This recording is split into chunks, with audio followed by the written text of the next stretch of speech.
안녕하세요. 저는 30살 미혼 여성인데요.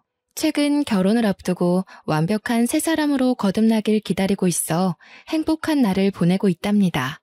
제가 이렇게 온전한 행복을 누리기까지 마냥 꽃길만 걸어왔던 사람은 아니에요. 다들 잘 될 사람은 다 잘 된다라는 말을 하곤 하지만 저는 누가 봐도 새 인생을 살기에 가망이 없는 사람 중 하나였습니다. 잘 될 사람은 다 잘 된다고 하셨나요? 물론 그런 사람들도 있겠죠. 하지만 꼭 그런 사람들만 잘 되라는 법은 없더라고요. 제가 행복을 느낄 수 있었던 건 정말로 기적처럼 귀인을 만났기 때문입니다. 세상살이 이런 일도 있을 수 있다는 걸 많은 분들이 알았으면 좋겠다는 마음에 글을 쓰게 되었네요. 세상에서 가장 모진 처벌이 아마 부모 없이 삶을 전전해야 하는 고아의 신세가 아닌가 싶습니다. 아무래도 제가 전생에 큰 죄라도 지었나 봐요. 부모의 얼굴을 똑똑히 기억하는데도 불구하고 결국 고아라는 것이 한동안은 저를 굉장히 괴롭게 했습니다. 고아라는 서름은 누구한테 동정받는 것조차 어렵습니다. 오히려 이 사실이 다른 사람을 불편하게 만들기도 하죠.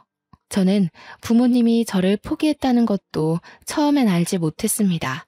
지나서 나이를 조금 더 먹다 보니까 부모님이 일부러 나를 놓았다는 걸 알게 되었어요. 그냥 태어나기만 했을 뿐인데 제가 왜 그렇게 가혹한 현실을 견뎌야 했는지. 당시에는 모든 걸 부모님 탓하며 원망을 많이 했습니다. 너무 어릴 적 기억이라 자세한 기억은 잘 안 나지만 부모님 형편이 아주 가난했다는 건 절대 잊을 수 없는 기억으로 남았는데요. 그런 형편에서 실수로 제가 태어났다는 것 정도는 귀에 피딱지가 앉을 정도로 많이 들어서 알고 있어요. 부모님은 혼인신고도 안 한 채 동거만 하면서 저를 키웠고요. 저만 집에 두고 거의 매일 외박을 했습니다. 부모님은 저를 혼자 내버려 두면서도 누구 하나 걱정하지를 않았어요. 엄마 아빠가 보고 싶었지만 태어날 때부터 이러한 환경에서 자랐기에 다 그렇게 사는 줄 알았습니다. 집에서 거지처럼 살아본 사람이 저 말고 또 있을까 싶네요. 엄마 젖을 먹어야 하는 나이는 기억이 나질 않아서 어떻게 살았는지 전혀 모르겠고 적어도 제 기억이 닿는 데까지가 남들 유치원 가는 나이였는데요. 물론 저는 유치원도 안 다녔습니다. 부모님이 제가 몇 살인 줄도 몰랐을 텐데 유치원 가는 걸 챙겼을 리 없잖아요. 저는 부모님이 없는 매일 동안 냉장고를 뒤져 눈에 보이는 걸 아무거나 집어먹으며 허기를 달랬어요. 당시 저는 제가 뭘 먹는지도 모르고 마구잡이고 입에 넣기만 했던 것 같아요. 입에 넣고 배가 부르면 살 수는 있지 않습니까? 맛있어서 먹는 밥은 제게 사치였고 저는 그렇게 의식주를 해결했습니다.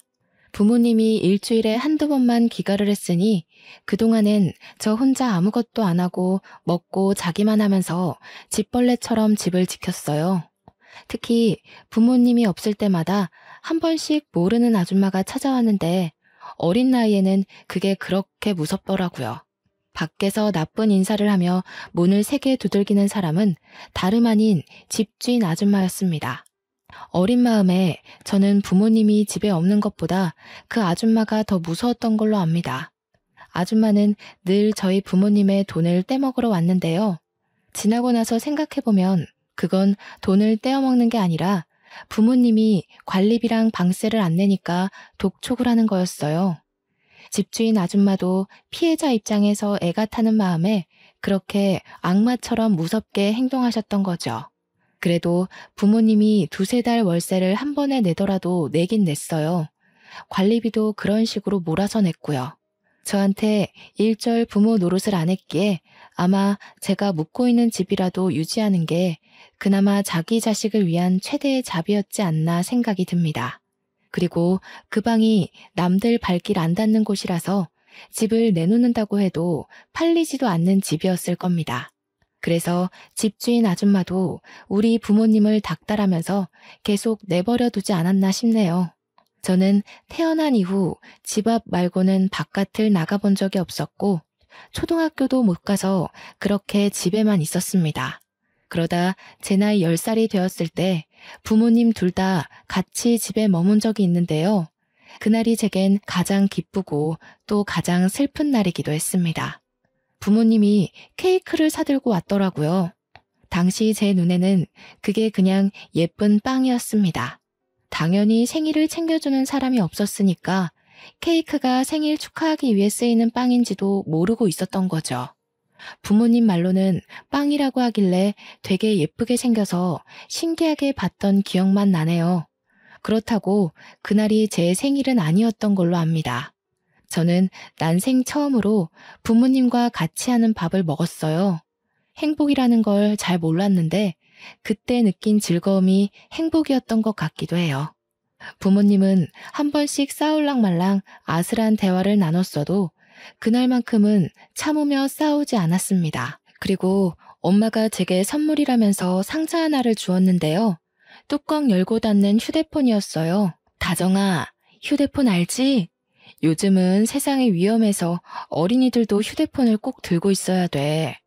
위험한 일이 생기면 누구한테든 연락해야 하니깐. 저는 휴대폰이라는 것 자체에 이미 흥분을 해버려 저를 향한 부모님들의 미묘한 시선은 느끼지 못했습니다. 아마 부모님 둘이서 저만 모르는 시그널을 주고받았었겠죠. 그 눈빛을 알아보는 나이였다면 지금보다 더 어렵게 제 몸을 건사시키지 않았을까 싶어요. 엄마는 제게 휴대폰 사용에 대해 설명을 자세히 해주었습니다. 그렇게 휴대폰을 향한 저의 호기심은 주위를 향한 눈을 죄다 닫게 만들었고 최고의 행복을 누리도록 했네요. 부모님이 어떤 의도로 이걸 제게 사주었는지는 까맣게 몰랐던 거예요. 마냥 설레는 마음으로 그날 밤새도록 휴대폰을 만졌던 기억이 납니다. 반지하인 집에서 한 번씩 집 밖에 나가 근처만 구경을 했던 적이 있었는데 그때 학교 다니는 애들이 휴대폰으로 게임하는 걸 봐서 저도 그걸 무척 해보고 싶었거든요. 게임을 찾는데도 참 오래 걸렸습니다. 저는 공부를 해본 적이 없는 아이기 때문에 글자를 모르잖아요. 대충 그림만 보고 밤새도록 하나를 다운받기 위해 고군분투했었어요. 그러다 언제 잤는지도 기억 안 날 만큼 새벽 늦게 까무룩 잠이 들었고 저는 그대로 고아가 되었습니다. 당시에는 말씀드렸다시피 바로 자각하지 못했어요. 엄마 아빠가 집에 안 들어오는 건 제게 너무 익숙한 사실이었거든요. 이젠 휴대폰이란 친구가 새로 생겼으니 글자랑 숫자와 씨름하며 놀기 바빴습니다. 그러나 부모님이 아무리 집에 안 오더라도 적어도 한 달에 두세 번은 왔는데 어느 순간부터 발길이 더 끊어졌다는 걸 알았죠. 그때만 해도 나중에 오겠지, 내일은 오겠지 하면서 사태의 심각성을 모르고 기다렸습니다. 더 이상 냉장고에서 꺼내 먹을 음식도 없었고 관리비랑 월세는 쌓이기만 할 뿐 해결되지 않았어요. 그렇게 체감상 반개월이 지났을 때쯤 누군가 집 문을 뜯는 소리가 났어요. 집에 혼자 있던 저는 놀라서 방문 뒤로 숨었는데 집주인 아줌마가 열쇠공을 부른 거였더군요. 세상에나, 집꼬라지가 이게 뭐야? 어이 꼬마야, 너희 부모님 어디 있니? 내가 더는 사정 못 봐준다. 그래도 두세 달에 월세 몰아서 내길래 젊은 부부가 어렵게 산다고 생각하고 이해해 주려고 했는데 6개월은 우리도 힘들어. 화가 난 집주인이 무서워서 저는 집주인 아줌마를 피해 그 집을 도망쳐 나왔습니다. 저는 그날로 집까지 잃은 고아가 된 거였죠. 옷도 잠옷밖에 없어서 엄마 가디건 걸친 게 다였어요. 신발도 부모님이 사준 적 없으니까 그나마 발이 작았던 엄마 슬리퍼를 신고 나왔네요. 그렇게 날이 지도록 빈민가를 돌아다녔던 저는 밤냄새 솔솔 나는 생선구이 가게를 발견하고 말았습니다. 아침에 집을 나와 저녁까지 돌아다녔으니 배가 고플만도 하잖아요. 한참 클라이니까 소화도 빨랐을 테고. 저는 맛있는 냄새가 나는 그 유혹을 지나치지 못하고 그곳 주위를 서성거렸습니다. 사람들이 들락날락하는 걸 한참 동안 눈치만 보다가 가게 문 닫을 시간에 슬금슬금 들어갔어요. 어이구, 어쩐다니? 지금은 장사 끝났는데. 그런데 아가야, 설마 너 혼자 온 거니? 부모님은 어쩌고 이 추운 날씨에 그러고 왔어? 부모님 어디 있는지 몰라요. 근데 혹시 밥 비싸요? 이거 엄마가 비싼 거라고 했는데 먹을 거랑 바꾸면 안 될까요? 제가 너무 배고파서 그래요. 제가 그때 가게 아줌마한테 보여드린 건 휴대폰이었습니다. 엄마가 비싼 거니까 잃어버리면 안 된다고 했던 말을 기억해서 아줌마한테 돈 대신 주려고 했던 것 같아요. 그게 비싼 걸 쓸 리가 없을 텐데 말이죠. 아줌마는 두 손으로 그걸 내미는 저를 한참이나 바라보셨는데요. 쫓겨날까봐 무서워서 아줌마 시선을 괜스레 피하면서 서 있었죠. 그런데 아줌마는 말없이 가게 문을 닫더니 저를 자리에 앉히곤 주방에 들어가더라고요. 뚝딱뚝딱 금세 무언가 두들기고 지지는 소리가 났습니다. 곧 쟁반에 따뜻한 밥과 함께 돌아오셨어요. 그때 먹은 고등어 구이를 제가 아직도 잊지 못합니다. 여전히 제게 세상에서 제일 맛있는 음식이 고등어이기도 하고요. 고등어 말고도 처음 먹어보는 반찬이 참 많았는데요. 아줌마는 제가 밥을 다 먹을 때까지 하나하나 챙겨주셨습니다. 손수 물도 떠다 주면서 국이랑 같이 먹어야 안 체한다고 계속 신경을 썼죠. 그래서 너는 어디서 온 거니? 얼마나 돌아다닌 거야? 엄마 아빠 어디 갔는지 몰라? 전화기 들고 있으면서 전화라도 해보지 그랬어. 아줌마가 연락해 줄까? 엄마, 아빠 전화번호 몰라요. 집에서 집주인 아줌마가 돈 내라고 무섭게 하는 바람에 도망쳐 나온 거예요. 나중에 다시 가보려고요. 저는 아줌마가 물어보는 질문에 하나같이 모른다고 대답하면서 제가 겪었던 일들을 말해주었습니다. 그러니 아줌마는 제가 처했던 상황을 단번에 눈치챘나 봐요. 저는 밥을 다 먹은 후 아줌마 손을 잡고서 경찰서로 갔습니다. 집에 데려다주는 줄 알았는데 경찰서를 간 거라 좀 더 무서웠네요. 아줌마의 부탁으로 경찰은 저를 실종 신고하려고 제게 부모에 대해 물었지만 그때서야 저는 부모님 이름도 모른다는 걸 알게 되었어요. 부모님 얼굴만 알지 정작 부모님에 대한 신상 정보를 아무것도 모르고 있었습니다. 나이도 몰랐는데 경찰이 제 출생신고 기록을 보고서 10살이라고 말해주어 그때부터 나이를 세기 시작했어요. 결국 아무런 정보도 알지 못한 채 경찰은 제 이름과 나이 인상착의만 보고 저는 실종 미아 신고 접수를 했을 겁니다. 내내 제 곁을 지켜주고 있던 아줌마는 제가 글자도 모르고 숫자도 모르고 몸만 컸지 배움은 유치원 애들보다 못하다는 걸 알게 되었는데요. 일단 제 부모를 찾겠다는 신고 접수는 들어갔는데 그동안 저를 어디 둬야 하나 그 고민을 다 같이 했었어요. 경찰이 아동보호소를 알아봐줬는데 그렇게 찾은 곳이 바로 보육원이었습니다. 일단 밤이 늦었기에 아줌마 뜻에 따라 저는 아줌마 집에 가서 하룻밤 신세를 지게 되었어요. 그러고 다음날 꿀맛 같은 아침밥을 먹고서 아줌마 손을 잡고 보육원을 갔죠. 그러나 보육원 분위기는 생각보다 삼엄했고 원장님의 말씨는 친절했으나 표정이 예사롭지 않다는 걸 아줌마가 느낀 것 같더라고요. 그날 보육원 두세 군데를 더 돌아다녔던 걸로 알아요. 아줌마가 저를 맡겨둘 만큼 멀쩡한 보육원을 발견하지 못했기 때문이라는 걸 나중에 알았습니다. 지금 이 글을 쓰면서도 아줌마가 참 좋은 분이라는 걸 새삼 다시 느끼고 있네요. 그렇게 아줌마는 마음에 드는 보육원을 찾지 못해서 뺑뺑 돌기만 하다가 또 밤이 왔습니다. 아줌마와 하룻밤을 더 보내게 되었는데 저는 당시 다른 건 몰랐고 그저 고등어를 또 먹게 되었다는 사실에 기쁘기만 했어요. 그리고 그날 밤 집에 돌아오는 길에 아줌마가 사줬던 새 내복을 입고서 아줌마 옆자리에 누웠는데요. 아줌마가 제게 정말 고마운 제안을 하는 거 아니겠습니까? 이름이 다정이라고 했지? 다정아, 너만 괜찮다면 아줌마랑 같이 지낼래? 아줌마도 평생 혼자 살아왔거든.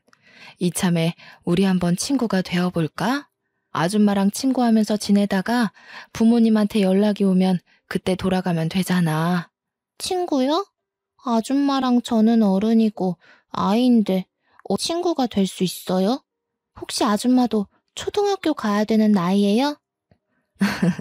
그런 건 아니고, 친구라는 건 서로 친구하고 싶은 마음만 있으면 얼마든지 친구할 수 있는 거야. 아줌마도 다정이가 좋고, 다정이도 아줌마를 좋아해주면 가능하지. 그럼 나 계속 그 물고기 먹을 수 있어요? 고등어? 아줌마랑 친구하면 고등어 계속 먹는 거예요? 그러면 저 아줌마랑 친구할래요.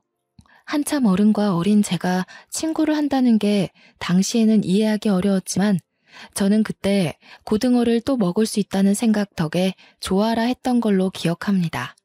그렇게 저는 아줌마 일을 도와가며 고등어도 매일 먹으면서 밥 부족하지 않게 잘 먹고 잘 자랐죠. 아줌마가 자비를 써서 제 학교까지 보내주었는데요. 제가 초등학교 입학 당시 너무 늦은 나이기도 했고 또 유치원 수준도 못 미칠 만큼 배운 게 없어서 결국 특별반 수업을 들어갔습니다. 장애인 친구들이 수업받는 곳이었는데 저 또한 인지 능력이 낮아서 수업 진도가 잘 맞았던 걸로 기억해요. 특별반 친구들은 저보다 어린애도 있었고 한두 살 많은 언니 오빠들도 있었는데요. 학교 다니는 게 그렇게 재밌는 건 줄 몰랐어요. 공부도 친구들과 노는 것도 또 급식 먹는 것도 제겐 하나같이 놀이나 다름없었을 만큼 즐거움을 얻었습니다. 집에 오면 아줌마가 제 공부와 숙제를 봐주기도 했어요. 아줌마가 저에게 가르쳐 줄 수 있는 지식까지는 계속 과외 선생님처럼 알려주고 가르쳐 주었습니다. 공부에 재미를 붙인 저는 정말 무섭게 배움을 습득했고 그렇게 중학교, 고등학교까지 아줌마의 뒷바라지를 받으며 다녔어요. 그때까지도 제 친부모에 대해서 경찰에선 연락조차 없었네요. 부모님을 만난 적도 없었다는 거예요. 하지만 상관이 없었습니다. 오히려 부모님이 절 찾는다면 그게 서운할 것 같았어요. 아줌마와 지내는 하루하루가 너무 재밌었거든요. 이전에 부모님 울타리 안에서 살았던 기억이 생생하게 남아 있었는데 그 지난날과 당시가 비교되면서 아줌마 곁을 벗어나고 싶지가 않았거든요. 아줌마가 가끔은 부모님 언급을 하면서 보고 싶지 않냐고 묻기도 했는데 저는 오히려 아줌마한테 부모님 얘기하지 말라고 툴툴거렸네요. 그때가 행복하지 않았다는 걸 제 몸이 본능적으로 기억하고 있는 거겠죠. 살다 보니까 아줌마는 왜 지금까지 혼자 살고 있는지 궁금할 때가 있었습니다. 한날은 같이 밥을 먹다가 질문을 참지 못하고 물어본 적 있었어요. 이 아줌마도 결혼할 뻔한 아저씨가 하나 있었지. 그런데 아저씨 집안이 아줌마를 너무 싫다고 해서 어쩔 수 없이 헤어졌어. 그 아저씨 말고는 마음에 드는 남자가 없었으니까 지금껏 혼자겠지? 아줌마 완전 순정파였네요. 젊을 때 만난 인연이면 되게 오래된 기억인데 그 아저씨 얼굴이 아직도 기억나요?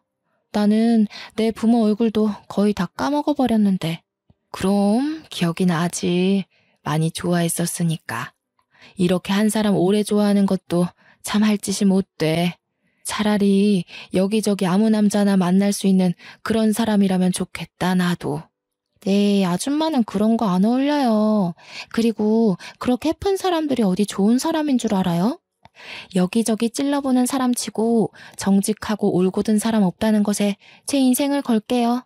아줌마와 저는 아줌마가 처음 제안을 했던 것처럼 정말 친구로서 참 돈독한 사이가 되어갔습니다. 이건 가족을 넘어서 친구라고 정해야 하는 게 아줌마와 제 사이를 더 잘 설명할 길이라 확신합니다. 제가 고등학교까지 전교 7등으로 무사히 졸업을 마쳤는데 아줌마가 제 대학까지 보내주려고 등록금 얘기를 꺼내더라고요. 기다렸다는 듯이 말하면서 자기가 그동안 적금 모아둔 거 있다고 흔쾌히 저한테 주겠다는 거 있죠. 저한테 아낌없이 퍼주는 아줌마에게 너무 감사하면서도 동시에 받기만 하는 것 같아서 미안했습니다. 물론 대학 등록금은 정말 필요가 없었어요. 제가 수석으로 입학하는 덕에 장학금을 받고 다니게 되었거든요. 그 말을 해줬더니 아줌마가 정말 많이 기뻐하면서 자기 딸인 것 마냥 기특하다고 칭찬해주더군요. 나 아줌마 없었으면 이렇게 못 컸다는 거 알죠? 나 걷어줘서 정말 고마워요. 이젠 저도 어른 됐으니까 제가 다 갚아드릴게요. 시끄러워. 걷어주긴 무슨. 네가 다 늙은 나를 걷어준 거지. 어디서 내가 이런 보물 같은 친구를 얻었나 모르겠네. 아줌마야말로 다정이가 너무 잘 커져서 고마워. 아줌마는 여태까지 제게 해주었던 모든 걸 전혀 갚을 필요 없다면서 오히려 저더러 남 생각하지 말고 열심히 살아주기만 하라고 했습니다. 저는 아줌마가 이렇게 반응할 줄 알았어요. 제가 말로 하면 안 받을 걸 알기에 결국 저는 몸소 직접 실천하기로 마음먹었죠. 대학을 다니면서도 학교 내에서 근로생으로 알바를 했고 제가 들어오는 모든 돈을 쓰지도 않고 온전히 모았습니다. 물론 아줌마 몰래 모았던 돈이에요. 나름 명석 있는 대학에서 경영과를 졸업한 저는 대기업에 지원할 수 있는 능력이 되었지만 제가 선택한 길은 이번에 새로 성장해 가고 있는 신생 기업이었습니다. 왠지 모르게 그쪽 기업이 추구하는 방향과 제 가치관이 잘 맞는 느낌이었거든요. 계속 그곳으로 눈이 가길래 과감하게 지원서를 냈고 단번에 합격을 했죠. 친구들은 아직도 저보고 왜 대기업 갈 스펙으로 중소기업을 가냐면서 잔소리를 하곤 합니다. 취업을 하고 나서도 저는 급여를 차곡차곡 모았습니다. 처음에는 돈 모으는 목적이 딱히 없어서 이 돈을 모아 아줌마 노후가 편하도록 지원해줄 생각이었는데 모으다 보니까 목표가 달라지더라고요. 아줌마에게 꼭 해주고 싶은 선물이 따로 있었습니다. 저는 한동안 부동산을 돌아다니며 건물을 보고 다녔어요. 그러다 1층이 상가, 2층이 주택인 매물을 어렵게 찾아서 매입을 했죠. 아줌마 명의로 그 건물을 계약했습니다. 아주 자그마한 건물이었지만 그래도 당시 살고 있던 빈민촌보다는 제 직장과 가까워서 아줌마와 같이 사는 것이 좀 더 윤택해질 거라 생각이 들었어요. 아줌마한테도 매번 집이랑 가게랑 30분은 걸어야 돼서 새벽 일찍 일어나고 밤늦게 집까지 걸어가고 하느라 보통 힘든 일이 아니었거든요. 앞으로는 바로 10초 거리의 집이 위층에 있으니까 몸 건강 챙기면서 장사하기에 훨씬 편할 거 아니겠어요? 아줌마가 제게 학교도 보내주고 밥도 먹여주고 재워주고 입혀주고 부모가 해줘야 할 의무를 선뜻 베풀어준 선의보다는 못한 보답이지만 그건 앞으로의 시간도 많으니까 계속해서 보답하는 마음으로 살겠다고 다짐했죠. 저는 무작정 아줌마를 데리고 건물까지 갔어요. 일체 설명 하나 안 해주고 직접 눈으로 보여줬더니 아줌마가 처음엔 어리둥절해 하더라고요. 앞으로 우리가 함께할 새 보금자리예요. 아줌마 명의로 계약했으니까 아줌마 가게인 건 똑같아요. 저 계속 아줌마 옆에 껌딱지처럼 붙어 있으려고 주는 뇌물이니까 부담 느끼지 말고 받아줘요. 세상에나, 네가 돈이 어디 있다고 이런 걸 샀어. 뭐하러 이렇게까지 해? 어떻게 물을 수 없어? 내가 너한테 이걸 어떻게 받니?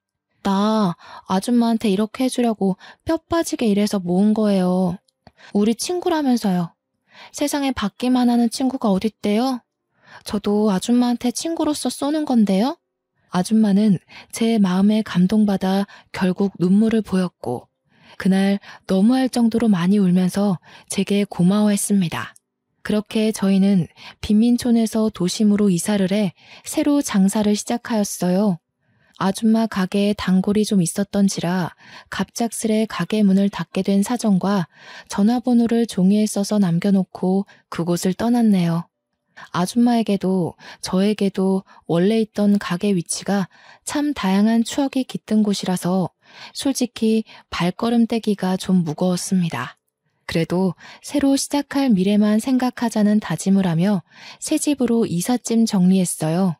저는 머리가 좀 크고 나서부터 생각했던 건데 아줌마 손맛이 대중적일 거라 예상을 했었습니다. 그래서 위치를 이전하더라도 분명 인기가 장난 아닐 거라고 기대했죠. 역시나 학원가에 위치했던 가게는 금방 입소문을 탔고 특히나 고등어구이가 가장 인기 많았어요. 저희 가게는 줄 서서 찾는 식당이 되었을 정도로 엄마 손맛이라 소문이 난 식당이 되어버렸는데요. 저도 아줌마 혼자 하고 있는 일을 도와주기 위해서 항상 칼같이 퇴근을 했습니다. 한날은 마감할 때쯤에 아줌마가 주방에서 손 닦으면서 나오더니 제게 웬 명함을 주더라고요. 이거 다정이 네 회사 아니니? 웬 캐스팅 매니저라면서 우리 가게에 투자하고 싶다고 찾아왔었어. 이런 거 뭐 어디 방송 내보내는 거야? 아니면 우리 가게 홍보해준다는 건가?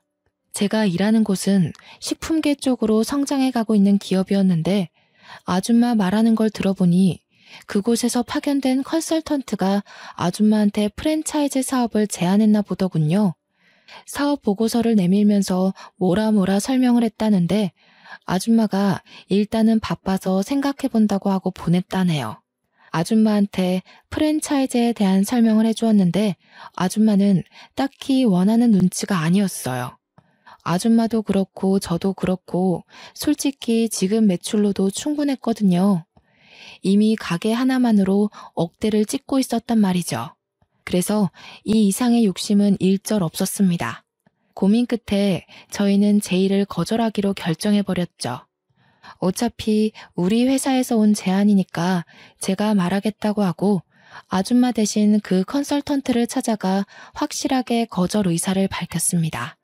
그 남자가 저를 몇 번 더 설득하려고 추파를 던졌지만 가게 하나인 게 메리트고 저희는 그게 좋다고 했더니 컨설턴트가 결국 알겠다며 포기하고 말더군요. 그런데 그게 높은 사람한테 보고가 갔나 보더라고요. 며칠 뒤의 일이었습니다. 퇴근한 뒤 차를 타고 집 앞에 도착했는데 아줌마가 어떤 정장 입은 아저씨와 대화 중인 게 보였어요. 정장 입은 사람이 찾아온다는 건 기업이라는 거고 사업화가 목적인 사람이라는 건데 최근 그런 제안을 받은 곳은 우리 회사잖아요. 어쩐지 그 컨설턴트가 쉽게 제 거절을 인정을 한다 싶었어요. 결국 윗사람에게 말했나 보네요. 멀리서 봐도 아줌마가 난처해하는 게 보였어요. 저보다 높은 직급이라 할지라도 이런 식의 무례함은 싫었기에 따끔하고 명확하게 의사표현을 해줘야겠다고 급하게 들어갔는데요. 세상에나 단순히 높은 직급이 아니더군요. 생각지도 못했던 우리 회사 대표님인 거 아니겠습니까? 어머, 대표님께서 여기까지 어쩐 일로... 안녕하세요. 저는 경영팀 소속 이다정 사원입니다. 혹시 사업 제의 때문에 오신 거라면 죄송하지만 저희 가게는 생각이 없어서요. 이다정? 우리 회사 직원이었군요. 그런 줄 알았더라면 이렇게 빙빙 돌아오진 않았을 텐데. 그럼 다정 씨가 우리 정순 씨 딸인 겁니까? 듣자 하니 아줌마가 저를 딸로 얘기한 눈치였습니다. 저도 눈치껏 딸이 맞다고 얘기를 해줬죠. 그런데 아까부터 계속 아줌마가 울고 있는 게 신경이 쓰이더라고요. 무슨 대화를 나눴길래 웬만한 일 아니고선 눈물을 잘 보이지 않는 아줌마가 울게 된 건지 걱정되었습니다. 설마 대표님이 프랜차이즈로 협박이라도 한 건가 싶어 나름대로 빨리 상황 파악하려고 했거든요. 그런데 마음을 추스른 아줌마가 하는 말에 저는 감히 제가 나설 수 없는 상황이라는 걸 알아버렸지 뭡니까. 그만 돌아가요, 구용씨. 나는 이제 우리 다정이랑 단란하게 사는 것만으로도 좋게요. 결혼 욕심은 진작에 다 털어버렸어요. 내 옆에는 우리 다정이만 있어주면 돼요. 알고 보니 프랜차이즈 문제가 아니었더군요. 우리 회사 대표님이 아줌마와 결혼할 뻔했다가 파토난 그 아저씨라는 거 아니겠어요?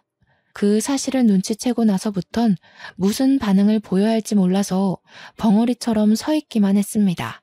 가만히 듣고 있으니까 어느 정도 당시의 분위기가 파악되더라고요. 대표님이 여길 찾아온 건 프랜차이즈 때문이 맞으나 제가 나타나기 전까지 하고 있던 대화는 아줌마와의 재결합이었던 겁니다. 아줌마는 대표님의 결혼 제안을 거절하고 있는 상황이었던 거예요. 아줌마가 계속 대표님더러 가라고 밀고 부채니까 이젠 대표님이 저한테 부탁하기 시작하는데 이제 막 상황 파악한 저야말로 얼마나 난감했는 줄 아십니까? 다정 씨라고 했죠. 제가 우리 정순 씨 이대로 또 못 놓쳐서 그래요. 이젠 반대할 어른들도 없고 제가 정말 잘해줄 수 있는데 정순 씨가 다정 씨랑 있는 게 행복하다고 저를 거들떠도 안 보내요. 다정 씨가 어떻게 설득 좀 해주면 안 될까요? 내가 정말 크게 보상할게요. 저희 대표님은 원래부터 선한 아저씨라고 회사에서 소문이 자자한 사람이에요. 직원들 복지에 무엇보다 크게 신경 쓰는 사장이라고 젊은 세대로부터 입소문 제대로 타기 시작한 기업이거든요. 그렇게 많은 사람들의 존경받고 가진 것 많은 대단한 사람이 아줌마와 마찬가지로 한 사람을 잊지 못해 저한테 부탁을 하고 있는데 그 모습이 얼마나 절절하던지. 새삼 둘이서 젊은 시절 얼마만큼 서로를 좋아했는지 간접적으로 느껴지는 듯 했습니다. 사실 아줌마 또한 대표님을 못 잊고 있다는 것 제가 제일 잘 알고 있지 않습니까? 핑계로 대표님과의 인연을 끊어내려고 하는 듯한데 저는 그게 아줌마의 진심이 아니라는 걸 진작 눈치챘어요.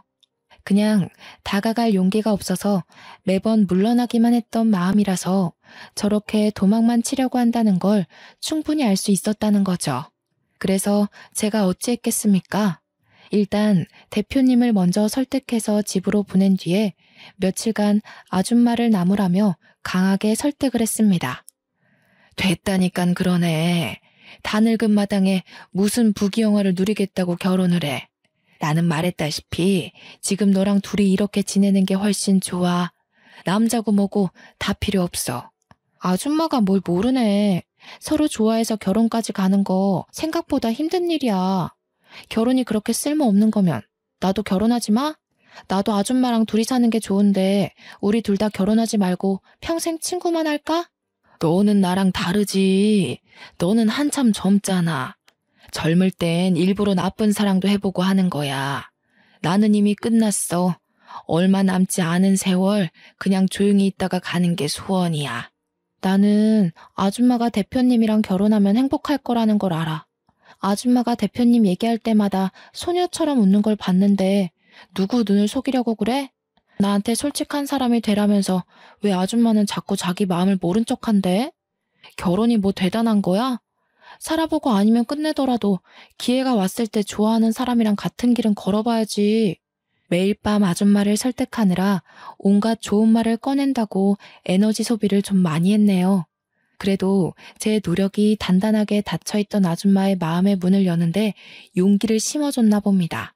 덕분에 아줌마랑 대표님이 대표님 사무실에서 재회를 했고 그날 뒤로 아줌마 손가락에는 청혼 반지가 끼워져 있었습니다.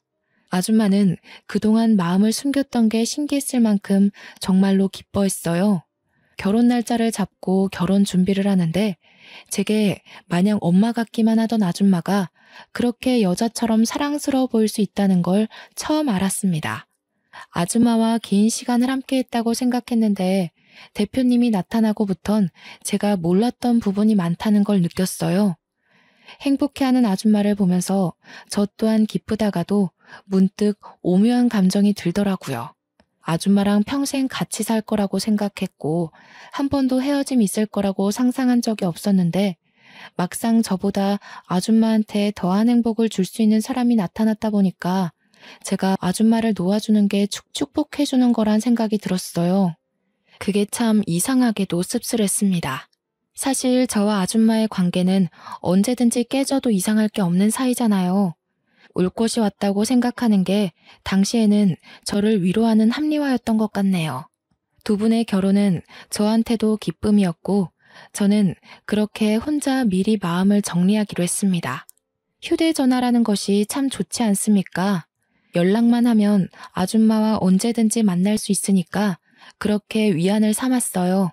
그런데 신혼여행을 다녀온 아줌마와 대표님이 회사로 출근하더니 사무실로 저를 바로 호출하더라고요.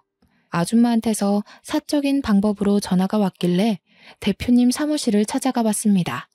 직원이 되고도 대표님 사무실은 방문해 볼 일이 없어서 처음 가보는 거였어요. 들어갔더니 대표님과 아줌마 그리고 웬 젊은 남자까지 함께 앉아있더군요. 그 남자의 얼굴이 좀 낯익었는데 알고 보니 아줌마한테 프랜차이즈 사업을 제안하러 찾아왔었던 그때 그 컨설턴트인 거 아니겠습니까? 오, 다정씨, 이리 와서 앉아요. 우리 아들인데 둘이 이미 안면이 있을 거예요. 지난번 우리 아들이 제안했던 사업 보고서를 대차게 거절했다고 들었어요. 저는 대표님이 소개하는 그 남자가 아들이라는 소리에 상황 파악하느라 바로 대답을 못했습니다. 게다가 뜬금없이 자신의 아들을 소개해주는 대표님의 의도가 잘 이해되지 않았어요. 그러나 설명을 듣다 보니 대표님한테 이런저런 사연을 듣게 된 그 남자가 저를 알아보고 싶다고 했다는 거 아니겠습니까? 이렇게 인사드려서 죄송하네요. 사실 다정 씨가 지난번 사업 계획 거절하러 찾아왔을 때 사실 연락처를 물어보고 싶었거든요. 그런데 다정 씨가 당시 제 말을 안 들어줄 것 같더라고요. 아마 첫 단추가 잘못 끼워졌던 탓이겠죠? 저는 그때 남자가 마냥 저를 설득하려고 자꾸 접근한다고 생각했었는데 그게 아니었나 봅니다. 남자의 얘기를 들어볼 생각도 안 하고 내내 지나가다 마주치면 피하기만 했거든요. 이 갑작스러운 전개에 당황스러워서 아무 말도 못하고 있는데 세 분이서 계속 제 대답을 기다리고 있는 눈치였습니다. 문득 이분들은 제 고아 신세를 모르고 있어서 이런 귀한 자리를 마련한 거겠지라는 생각이 들더라고요. 좋게 봐주신 마음은 너무 감사한데 제가 아무것도 가진 게 없는 사람이에요. 앞으로 회사가 더 커지면 간부들 이미지가 중요하잖아요. 제가 괜히 발목 잡은 꼴 만들고 싶진 않아요. 하지만 역시나 대표님은 소문대로 인품이 우수한 분이셨고 이미 아줌마에게 저와 같이 살게 된 스토리를 나누면서 자연스레 제가 어떤 사정이었는지 알고 계셨나 보더라고요. 내가 제일 싫어하는 부류가 어떤 사람인 줄 아십니까?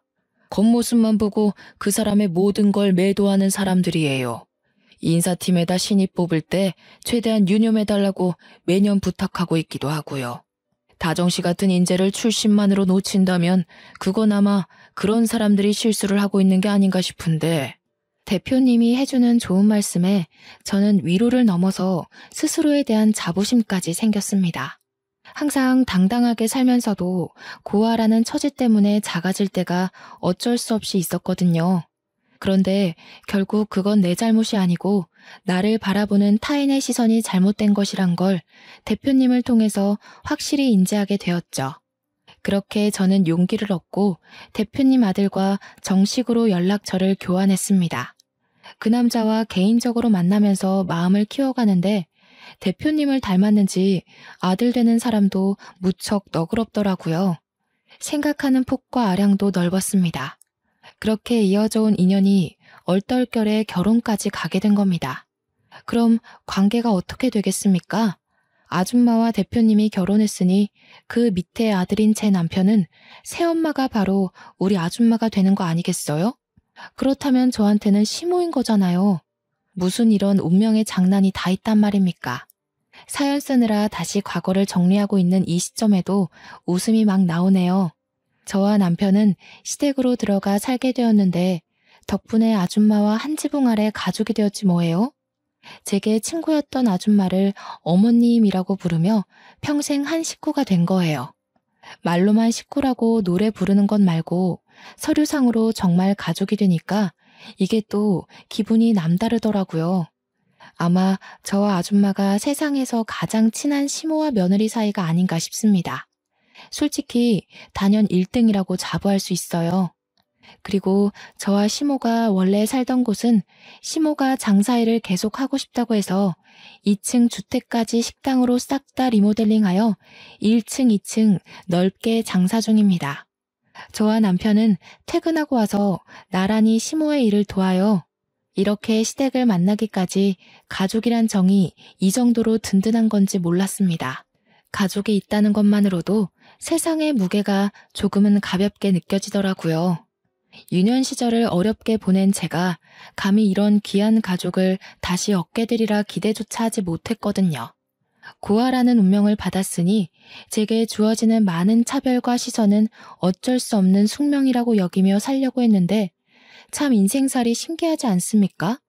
행복이라는 건 노력으로도 가능하고 기적처럼 찾아올 수도 있는 거고 공짜로 던져질 수도 있는 것이란 걸 깨달았어요.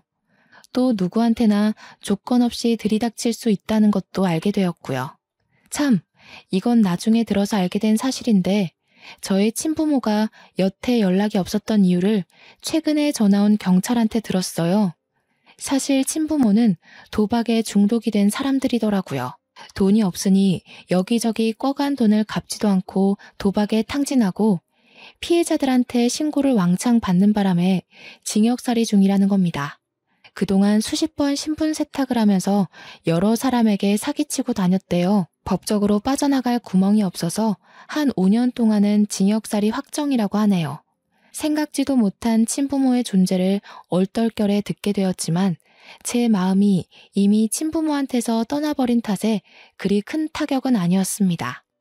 다만 혹시라도 친부모 꼬리표를 떼지 못한 그들이 제 앞길에 나타나는 일이 생길까봐 그건 좀 두렵네요. 만약 나중에 제가 더 성공하고 나서 핏줄 연연하며 키워준 값 내놓으라고 찾아온다면 그 때문에 우리 가족한테 피해가 간다면 죽을 때까지 용서 안 하고 복수를 해줄 겁니다.